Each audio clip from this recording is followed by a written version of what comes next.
Good morning everyone. So today I am going to discuss about stress tensor. Stress tensor क्या होता है? हम लोग लास्ट क्लास पढ़े थे जनरलाइज स्ट्रेस में क्या पढ़े थे, नोटेशन पढ़े थे और क्या पढ़े थे, स्ट्रेस वन प्लेन में कितना स्ट्रेस डेवलप होता है वो पढ़े थे। One plane like X Y और एक्स जेड, कितने प्लेन ले सकते हैं, एक्स वाई या वाई जेड या जेड एक्स, ये तीनों प्लेन लेते हैं। या सिमिलरली इसी को चेंज करें तो Y X Z Y and Y X Z, ऐसा होता है। So 6 planes we have. So या तो आइदर यू टेक दिस और दिस, कोई एक ले सकते हो 3 में। ये दोनों सिमिलर होते हैं, ये भी दोनों सिमिलर होते हैं, ये दोनों सिमिलर होते हैं। तो उसी तरह से यहाँ पे 3 प्लेन कंसिडर करते हैं, ये आप जानते हो। और out of 3 plane we are getting 9 stresses. There is a 3 direct stress and 6 shear stress. So यहाँ पे हम लोग उसी टेंसर को अरेंज करेंगे और देखेंगे कि क्या टेंसर क्वांटिटी क्यों आता है। तो हम लोग उस चीज़ को अच्छे से जनरलाइज करके पढ़ेंगे। तो आप देख सकते हो यहाँ पे हम कुछ जनरल डायग्राम सबसे पहले बनाएंगे और इस चीज़ को समझने का कोशिश करेंगे एक्चुअल में होता क्या है। एक्स वाई जेड, यहाँ पे देख सकते हो कि एक सॉलिड बॉडी लेते हैं, ठीक है, और यहाँ पे देख सकते हो इनसाइड। सो यहाँ पे ओ पॉइंट हम लेते हैं। इस सॉलिड बॉडी पे आपको इनफाइनाइट और n number of forces act है, बहुत सारा फोर्स एक्ट कर रहा है इस सॉलिड बॉडी पे। F1 F2 F3 F4 ऐसे करके F हम बोल सकते हैं I Fn, इस तरह से एक्ट कर रहा है। But that is the all forces are in equilibrium. So सभी फोर्स इक्विलिब्रियम में। सो सारे फोर्सेस का जो रिजल्टेंट होगा वो हम कोई ए पॉइंट पे हम लेते हैं, कोई सारे फोर्स को यहाँ पे ओ पॉइंट हम बना देते हैं और उस पॉइंट पे हम एनालाइज करते हैं। एक पॉइंट लेते हैं वो इस बॉडी में और उस पॉइंट पे एनालाइज करना चाहे कि वहाँ पे क्या फोर्स डेवलप होगा और क्या स्ट्रेसेस आएंगे। क्योंकि हमको समझना है टेंसर आया कहाँ से, टेंसर स्ट्रेस हम क्यों बात कर रहे हैं अभी। तो हम स्ट्रेस तो जानते हैं फोर्स डिवाइड बाय एरिया होता है, बट टेंसर क्यों बात कर रहे हैं। सो उसको समझने के लिए हमें सबसे पहले क्या बताएं कि इस तरह से एक्सेस ले लिए, एक बॉडी ले लिए डिफॉर्मेबल बॉडी जो स्टेबल है, इक्विलिब्रियम में है, N number of forces acting on that body. So after that we are considering one point there is a on the body. So on that point n number of planes I'll get on that plane, n number of planes it will pass across that point, बहुत सारे plane पास होगा। But यहाँ पे plane तो बहुत सारे पास होगा पर रिजल्टेंट फोर्स जो उस पॉइंट पे आएगा वो सेम होगा, वो डिफरेंट नहीं होगा। So force it will same but plane जो क्रॉस सेक्शन एरिया होगा उस पॉइंट पे वो डिफरेंट होगा। तो because of cross section area is different, so we are getting different stresses on that point. So different stresses आने के वजह से वो डायरेक्शन डिफरेंस होगा, सेंस डिफरेंस होगा, सरफेस डिफरेंस होगा। सो उस वजह से हमें सिर्फ मैग्नीट्यूड नहीं मिलेगा, वहाँ पे डायरेक्शन भी मिलेगा। So there is a tensor, it will, because of that it will stress is called that region, because of that region only stresses are called tensor. So tensor क्या होता है हम लोग अभी देखेंगे। तो यहाँ पे हम लोग लिख देते हैं हेडिंग क्या, स्ट्रेस टेंसर, ठीक है।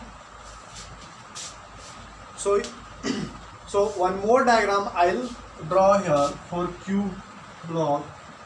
So यहाँ पे देख सकते हो आप, बहुत अच्छे से इसको भी समझना है और आप लोग ध्यान से इस चीज़ को देख रहे हैं कि क्या सर समझाने की कोशिश कर रहे हैं। आप एक बार समझ जाओगे, बहुत ईजी है। आपको यहाँ पे डेरिवेशन या कुछ ऐसा नहीं दिया, just they given you to understand what is stress tensor, ये आता क्यों है। इस वजह से मैं इसको समझाने की कोशिश कर रहा हूँ कि आप लोग बहुत अच्छे से जानते हो कि व्हाट इज डिफॉर्मेबल बॉडी।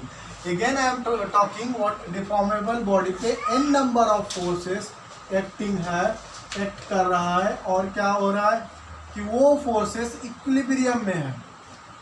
वो फोर्सेस क्या है, इक्विलिब्रियम में। अभी यहाँ पे देख सकते हो, इसे लिख सकते हैं क्या इस तरह से, sigma X tau X Y, and इधर क्या लिख सकते हैं टाउ एक्स जेड, इस प्लेन में ऐसा आएगा।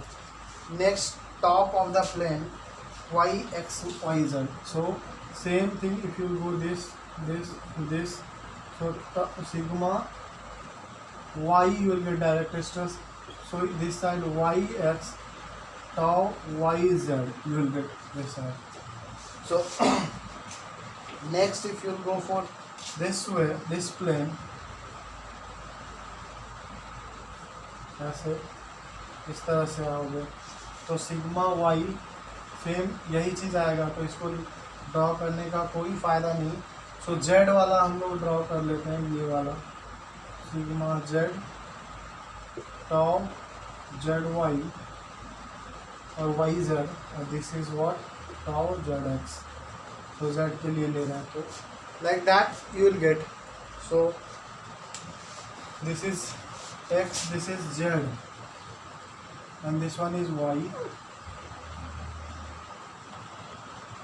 तो इस तरह से ब्लॉक पे आप 6 फेस पे बना सकते हो। हम बात कर रहे थे टेंसर क्वांटिटी का, टेंसर का क्या होता है और स्ट्रेस टेंसर कैसे लिखते हैं।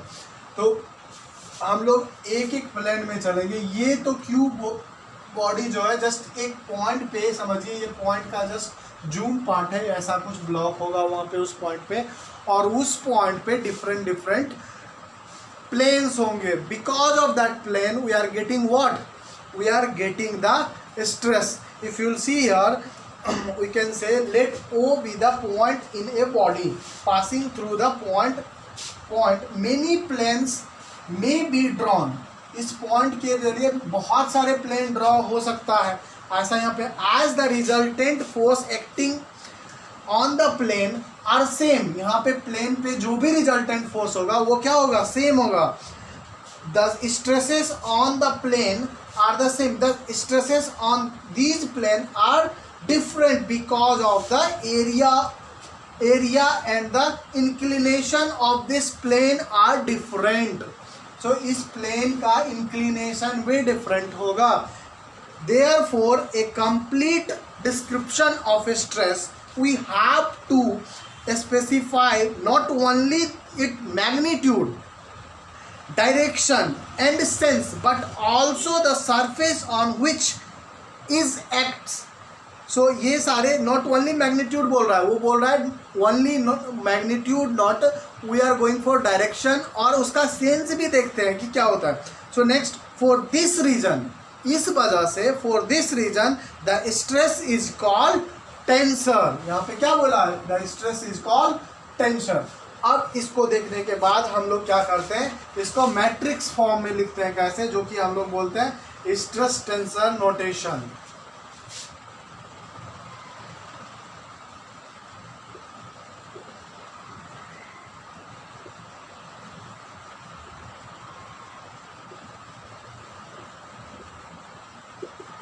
Stress tensor notation. सो देखिए टी आई जे लेते हैं तो कैसा लिखता है, tau X X tau X Y tau X Z. So next is tau X sorry Y X tau Y Y tau, that is yz. So next if you go tau zx tau zy tau zz, so इस तरह से आएगा कुछ आपका। so tau xx nothing but direct stress sigma x we can say, we are writing tau xx, but nothing but what? Direct stress. So always we are writing, if you go for surface we are writing sigma x tau xy tau xz, again tau yx sigma y tau yz, again tau zx tau zy sigma z. आप देख सकते हो ये सारे principal stress जो है ये सारे डायरेक्ट स्ट्रेस है, बाकी सारा क्या है? Share stress. सो यहाँ पे कितने स्ट्रेसेस है? Total 9 stresses. I told 3x3 matrix is there. So I told already in one plane if you are getting 3 stresses, 1 is direct stresses, 2 are shear stresses. So in 3 plane how many stresses if you will get? 9 stresses. ये maximum होता है. आप कहिएगा कि sir क्यों ही क्यों लिए, हम सर्कल क्यों नहीं लिए, हम रेक्टेंगुलर क्यों ना लिए, हम और कोई शेप क्यों ना लिए? क्यूबॉइड में, क्यूब में क्या होता है? ये क्यूबॉइड में आपको सिमिलर सरफेस मिलता है. आपको क्या मिलता है? आपको इसमें ब्लॉक में आपको हर डायरेक्शन में आपको एनालाइज करने के लिए आपको क्या स्ट्रेसेस मिलते हैं. यदि रेक्टेंगुलर लेते तो क्या होता? 2 सरफेस एक दूसरे का आमने सामने इक्वल होता. और रेक्टेंगुलर इसको मान सकते हैं कि ये एक स्क्वायर ब्लॉक है तो रेक्टेंगुलर भी ले सकते हैं आप. तो सेम वही एनालाइज आएगा. सर्कल क्यों नहीं लेते हैं? सर्कल इसलिए नहीं लेते हैं क्योंकि वहाँ पे क्या होता है? कर्व्ड सरफेस रहता है. हमें क्या चाहिए? एक स्ट्रेट सरफेस चाहिए जो ब्लॉक हमें मिलता है. Curve then I have to do on the analysis on the this boundary also, but we are going for what? We are going for inside the block. और इसी वजह से हम लोग जब इंजीनियर जब एनालिसिस पार्ट पढ़ते हैं तो हम लोग क्या करते हैं? कोई अनशेप्ड बॉडी को डिस्कटाइज करके हम उसे छोटे छोटे पीस में तोड़ के हम स्टैंडर्ड फॉर्मूले में जाके एनालिसिस करते हैं. तभी हम इसका एरिया, इसका कोई भी चीज़ डिफाइंड कर पाते हैं, कोई भी अनशेप्ड बॉडी को. क्योंकि हम लोग बेसिक क्या पढ़े हैं? फॉर्मूले पढ़े हैं क्या? सरफेस का, स्फीयर का, रेक्टेंगुलर का. So for that standard formula you are going for this stress analysis. So next is what? Block diagram. You see in this what? All the stresses. ये था क्या? डेरिवेशन. यहाँ तक आप कर लोगे तो आपका स्ट्रेस टेंसर कंप्लीट है. यहाँ पे स्ट्रेस टेंसर की बात आगे कुछ भी नहीं है. आगे जस्ट अरेंजमेंट था मैट्रिक फॉर्म में. इसके बाद आप स्ट्रेस टेंसर पूछे तो आप सिर्फ और सिर्फ ये डायग्राम बनाने के बाद, ये तैयार करने के बाद आप ये लिख दोगे. उसके बाद क्या है? ये टाउ क्या है? टाउ एक्स वाई क्या है? ये टाउ एक्स वाई क्या है? टाउ एक्स जेड क्या है? ये टाउ वाई वाई क्या है? तो आप देख सकते हो टाउ एक्स एक्स क्या लिखे हैं? डायरेक्ट स्ट्रेस है. या टाउ वाई वाई आप देखोगे तो क्या सिग्मा वाई होता है. टाउ जेड जेड क्या? Sigma Z. These all 3 are direct stresses जो मैंने यहाँ लिख चुका है इसी का इक्वली. तो ये सारे चीज़ आप लिख सकते हो वहाँ पे कि ये शेयर स्ट्रेस ये हो गया. जो ये rest of these are what? Shear stress stresses, and these all are what? Direct stress. Direct stresses. तो ये सारे चीज़ आपको लिखना जरूरी है. उसके बाद टेंशन में आपका सिलेबस में कुछ भी नहीं है. So thank you all of you. Will go for next day next topic. So next topic you have what?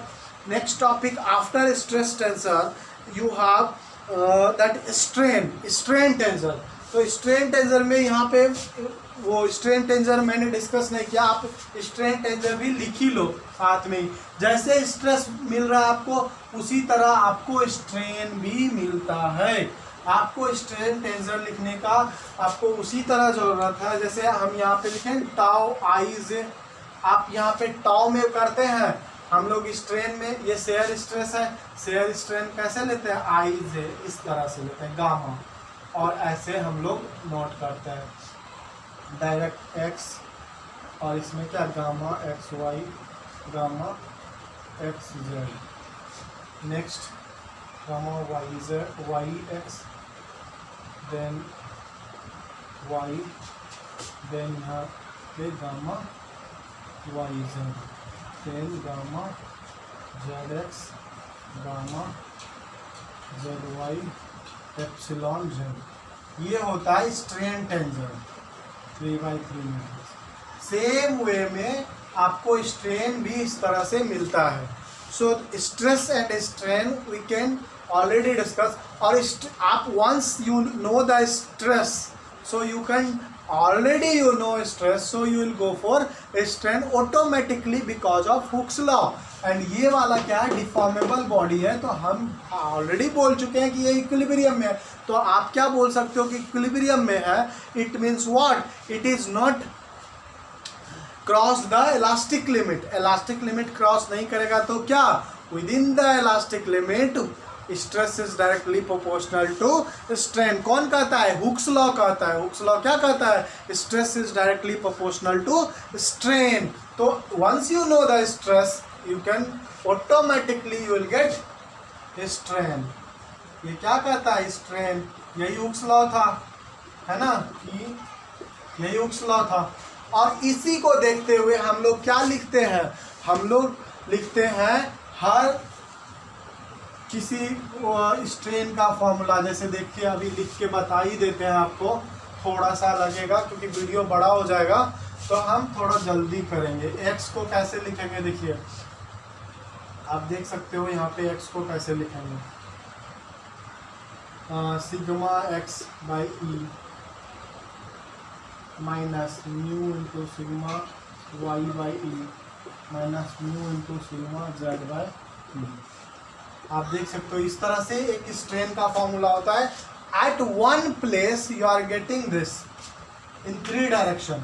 अभी इसको ऐसे भी लिखते हैं, sigma X 1/e minus mu sigma Y, या mu sigma Y plus sigma Z. इस तरह कई जगह आपको ऐसे मिलेंगे। अभी ये E क्या है आप जानते हो, म्यू क्या है आप जानते हो, सिग्मा एक्स क्या है, direct stress in X direction, Y Z क्या है वो आप जानते हो। यहाँ एक्स निकालना है, स्ट्रेन मतलब क्या, एक्स डायरेक्शन में कितना स्ट्रेन डेवलप हुआ वो सारे इससे मिलके बनता है। E क्या है, मॉडुलस ऑफ इलास्टिसिटी।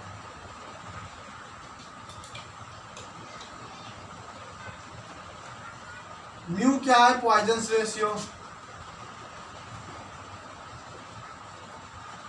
और ये एक्स वाई जेड भी जानते हो, डायरेक्ट स्ट्रेस है, ये स्ट्रेन है, स्ट्रेन इन एक्स डायरेक्शन। तो इस तरह से आप नोटेशन दे सकते हो। सो आप फाइनली क्या कर सकते हो, जनरलाइज कर सकते हो आप स्ट्रेस और स्ट्रेन का। तो नेक्स्ट टॉपिक, ये तो था ही, नेक्स्ट टॉपिक आपका क्या है यहाँ पे, yield criteria. Yield criteria and theory of failure will go for this only, yield criteria and theory. Yielding क्या होता है आपको बता चुके हैं, diagram, stress strain diagram for mild steel, तो वो सारे चीज़ हम डिस्कस करेंगे। सो अभी वीडियो सेशन बहुत बड़ा हो जाएगा ऐसे करते जाएंगे तो, क्योंकि अपलोड करने में प्रॉब्लम हो जाता है। So thank you all of you, if you are liking this video, so good, you can subscribe also. Thank you.